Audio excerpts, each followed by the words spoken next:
আসসালামু আলাইকুম ওয়া রাহমাতুল্লাহ। অনেকের মনে প্রশ্ন জাগে, যদি আল্লাহ তাআলা এত দয়ালু এবং করুণাময় হন, তাহলে তিনি কেন জাহান্নাম সৃষ্টি করেছেন? আজ আমরা ইসলামের আলোকে এই প্রশ্নের উত্তর খোঁজার চেষ্টা করব। আল্লাহ তাআলা তার 99টি গুণবাচক নামের মধ্যে আর রহমান তথা পরম দয়ালু এবং আর রহিম তথা অত্যন্ত দয়ালু নামে পরিচিত, কিন্তু তিনি একই সাথে আল আদল তথা ন্যায় বিচারক। এই দুনিয়ারে মানুষের কর্মের ভিত্তিতে ন্যায় বিচার করাই তার দয়ালুতা এবং সুবিচারের অংশ। ইন্নাল্লাহা লা ইয়াযলিমুন নাসা শাইআন ওয়ালাকিন্নান নাসা আনফুসাহুম ইয়াযলিমুন। নিশ্চয়ই আল্লাহ মানুষের প্রতি কোনো অবিচার করেন না, বরং মানুষ নিজেরাই নিজেদের প্রতি অবিচার করে। সূরা ইউনূস আয়াত 44। জাহান্নাম কোনো অবিচারের স্থান নয়, বরং যারা ইচ্ছাকৃতভাবে অন্যায় করে, সত্য অস্বীকার করে এবং আল্লাহর নির্দেশনা অমান্য করে তাদের জন্য শাস্তির ব্যবস্থা।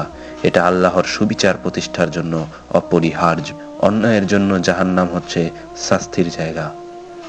আল্লাহ তাআলা মানুষকে সঠিক পথে দিক নির্দেশনা দিতে চান। তিনি কোরআনের মাধ্যমে জানিয়ে দিয়েছেন যে সঠিক পথ অনুসরণ করলে জান্নাতের পুরস্কার অপেক্ষা করছে, আর ভুল পথ বেছে নিলে আছে শাস্তি। এটা মানুষকে সচেতন ও সাবধান করার জন্য। আল্লাহ তাআলা কোরআনে বলেন, ইয়াওমা নাবআসু ফি কুল্লি উম্মাতিন শাহীদান আলাইহিম মিন আনফুসিহিম وجئنا بك شهيدا على هؤلاء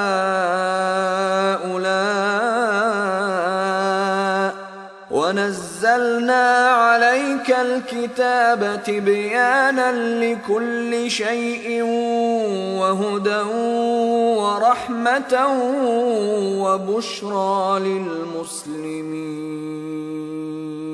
আর আমরা তোমার প্রতি এই কিতাব নাজিল করেছি যাতে সবকিছু ব্যাখ্যা, হেদায়াত, রহমত ও মুসলমানদের জন্য সুসংবাদ রয়েছে। আল্লাহ তাআলার দয়ালুতা এতই বেশি যে তিনি মানুষকে বারবার ক্ষমার সুযোগ দেন। তওবা করলে আল্লাহর অতীতের সব পাপ মাফ করে দিতে পারেন। তাই জাহান্নাম শুধু দয়াহীনতার চিহ্ন নয়, বরং এটি মানুষকে সঠিক পথে আনতে আল্লাহর এক দয়ালু ব্যবস্থা। তাহলে বোঝা যাচ্ছে জাহান্নাম আল্লাহর দয়ালু ও সুবিচারের নিদর্শন। আল্লাহ আমাদেরকে সকলকে হিদায়াত দান করুক এবং জাহান্নামের শাস্তি থেকে মুক্তি দান করুক। আমিন।